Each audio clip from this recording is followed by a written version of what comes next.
नमस्कार प्रेक्षकांनो, माऊली न्यूज मीडियामध्ये आपलं सर्वांचं स्वागत करतो। केज तालुक्यातील जीवन प्रगती विद्यालयाचा 10वी मध्ये 100% निकाल, तर तनुजा जाधव या विद्यार्थिनीने मिळवले 100 पैकी 100 गुण। विद्यालयातील 6 विद्यार्थिनींनी मिळवले घवघवीत यश। शिक्षकांकडून विद्यार्थ्यांची केली जाते विशेष तयारी। गेल्या वर्षी 99% तर यंदा 100% केज तालुक्यातील जीवन प्रगती विद्यालयाचा निकाल आहे। विद्यार्थिनींनी शाळेतील शिक्षकांसह पालकांना तसेच संस्था चालकांना या यशाचं श्रेय सुद्धा दिलंय। यावेळी आम्ही विद्यार्थिनीशी संवाद साधला। नेमकं काय म्हणाल्या विद्यार्थिनी आपण पाहूया। किती पर्सेंटेज तुला आलेले आहेत आणि शिक्षकांचं काय मार्गदर्शन झालं? मला 100% आलेत आणि शिक्षकांनी म्हणजे ज्यावेळी गरज पडेल त्यावेळी मार्गदर्शन केलं, डाऊट क्लिअर केले आणि त्यांच्यामुळेच स्कोर आला माझा जो आहे तो। घरची काय परिस्थिती होती? घरच्यांनी अभ्यासासाठी काय मार्गदर्शन केलं किंवा वेळ कसा दिला काय? घरच्यांनी म्हणजे घरची परिस्थिती, माझे वडील शेती करतात, घरची परिस्थिती बिकट आहे आणि त्यांनी मला फक्त प्रेशर दिलं नाही आणि जसं बोलले ना की एवढे मार्क्स आले पाहिजेत, जे येतील ते येतील एवढं बोलले। फक्त अभ्यास करून जे येतील ते येतील आणि माझ्या आईने मला सहकार्य केलं। त्यावेळी मला कोणतं काम वगैरे काही करू दिलं नाही, त्यांचं प्रेशर नसायचं एवढंच। काय शिक्षकांचं मार्गदर्शन? माझं नाव कटके दीक्षा परमेश्वर। मला 99.60% आले आणि सगळ्या शिक्षकांनी चांगलं मार्गदर्शन केलं आणि जेव्हा डाऊट विचारले तेव्हा सरांनी समजून सांगितले। काय कॉलेजमध्ये कशा पद्धतीने अभ्यास घेतला जायचा? शिक्षकांकडून विशेष काय राबवले जायचे? दर महिन्याला टेस्ट व्हायचा। नंतर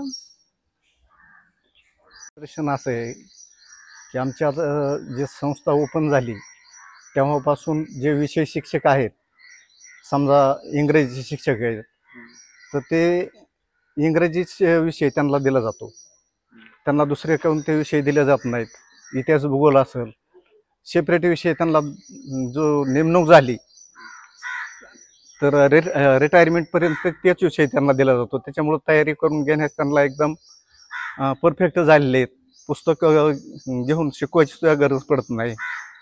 त्याच्यानंतर जे काही गणितचे आहेत, गणितचे शिक्षक जे नेमणुकीला आपण हे केलं, त्यांची नेमणूक गणितावर केली तर तेच गणितावरच रिटायर झाले।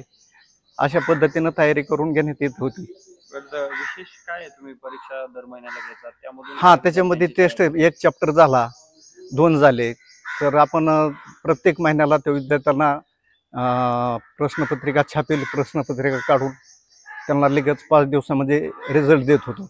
त्याच्यामध्ये काही डाऊट आहेत ते विद्यार्थी शिक्षकांना विचारित होते आणि त्याची सुधारणा तर विद्यार्थ्यांमध्ये होत चालली। त्याच्यामुळे ह्या विद्यार्थ्यांना एवढे परिश्रम करून मार्क घेण्यात आले। संस्थेच्या सर्व वरिष्ठ जे संचालक आहेत त्यांचं सर्वांचं विशेष लक्ष असायचं का? हां, लक्ष त्यांचं असं आहे की दररोज काय चाललंय, ते जरी नाशिकला असले ते त्यांच्या कामात जरी असले ते दररोज फोन करून मला विचारणे, काय कमी जास्त, भौतिक सुविधामध्ये काही कमी आहेत का, भौतिक सुविधा कसल्याच कमी पडू दिलेल्या नाहीत, अशा पद्धतीनं। आणि मंथली येऊन मीटिंग घेणं, सगळ्यांना मार्गदर्शन करणं, विद्यार्थ्यांच्या वर्गात जाऊन त्यांची चौकशी घेणं, कोणत्या विषयात कमी आहेत काय। विद्यार्थ्यांकडे लक्ष म्हणजे आमचा जो पूर्ण 15-21 तुकड्या आहेत, याच्यामध्ये आमच्यात वर्षामध्ये एकही पिरियड असा रिकामा जात नाही की हे सर नाही, ते रजेवर गेलं तर तिथं बुलेटिन काढले जाते। मग इतर विषय त्यांना शिकवले जातात। शिक्षणाबरोबरच इतर उपक्रम हे सगळे जे आमची टीम आहे ही एकदम चांगली चित्रकला आहेत, तुमच्या शिष्यवृत्ती परीक्षा आहेत, NMS परीक्षा आहेत, त्याच्यामध्ये काही विद्यार्थी उत्तीर्ण झालेले आहेत आणि ह्याच्यावर जास्त भर आमचे आधारस्तंभ राजेजी मोराळे साहेब या स्पर्धा परीक्षेबद्दल आम्हाला वारंवार मार्गदर्शन करतात। सचिव माधुरीताई स्वतः येऊन आम्हाला चौकशी केली जाते, किती विद्यार्थी चित्रकलेमध्ये निकाल किती लागला, किती पोरं शिष्यवृत्तीमध्ये पास झाले, पात्र किती झाले, ह्याची मंथली चौकशी आम्हाला संस्थेकडून केली जाते। मी मैत्रेय पुरुषोत्तम हरिदास, मी जिल्हा परिषद शिक्षक आहे आणि माझी मुलगी मैत्रेय प्राजक्ता पुरुषोत्तम हिने आत्ता 10वी SSC 2025 मध्ये 98.60 इतके टक्केवारी घेऊन या शाळेमध्ये केंद्रामध्ये तृतीय क्रमांकाने यश त्यांनी संपादन केलेलं आहे. आणि मी सुद्धा याच जीवन प्रगती विद्यालयाचाच विद्यार्थी आहे. जसं जीवन प्रगती नावाप्रमाणेच खरोखर जीवनाचं कल्याण करणारं असं हे विद्यालय आणि महाविद्यालय आहे. आणि या कॉलेजची आणि या शाळेची पूर्ण जिल्ह्यामध्ये यशोगाथा सर्व पालकांना सुद्धा माहीत आहे.